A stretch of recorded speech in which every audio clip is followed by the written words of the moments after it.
Okay, people, next up we're going to be talking about this story that is pretty significant. The creator and the pioneer of the Gundam franchise, Yoshiyuki Tomino, recently came out and said something that had a lot of people talking regarding the Japanese anime industry and it basically not being a leader of animation anymore. I'm going to read it and then I'll give my opinion. Gundam creator says Japan is no longer a leader in animation. A Japanese news blog, Real Economy, published an article about the Gundam creator Yoshiyuki Tomino, who spoke at a museum exhibition where he talked about the challenges of the anime industry in the current era. Yoshiyuki revealed that Japan is no longer the leader in animation and China is now ahead of Japan. Tomino revealed that about 10 years ago when he went to Beijing, China to deliver a lecture, there were many young anime enthusiasts and they are now working as professionals in Chinese animation industry. He also said that many graduates from Beijing University, which is considered a top-class education institute, have entered in the world of anime.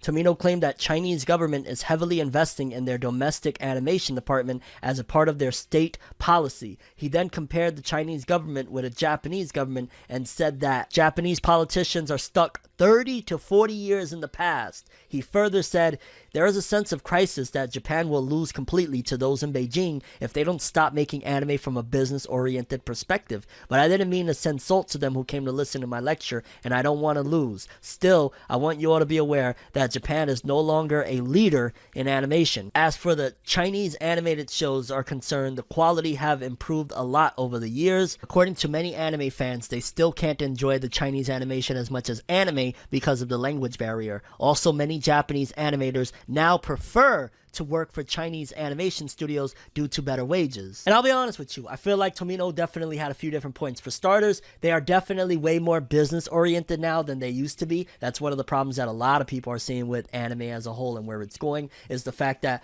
rather than taking the time to be more artistic and create shows that will have long lasting value, they're kind of churning a lot of the same shit over and over. Same story elements, same plot, same type of character arcs, all of that different stuff. They're continuing to just remix over and over and over again. So it's less like, you know, from an artistic and love standpoint and more from, hey, the big guys up there ordered X, Y, and Z. So that's something that is definitely valid. Also, there's a lot of other industries from different countries and whatnot that are coming in and becoming a staple. For crying out loud, Korea, manhwa is becoming a big thing. You know, like we got solo leveling that is blowing up. We got all of these different things. So in terms of the Chinese animation industry, I'm sure that is also becoming an issue. But to say that Japan is no longer a leader in animation, I don't know. It's hard to say. And the reason why I say it's hard to say is because at the very least, from a mainstream perspective, from anything anybody like here in the West, for example, can tell you,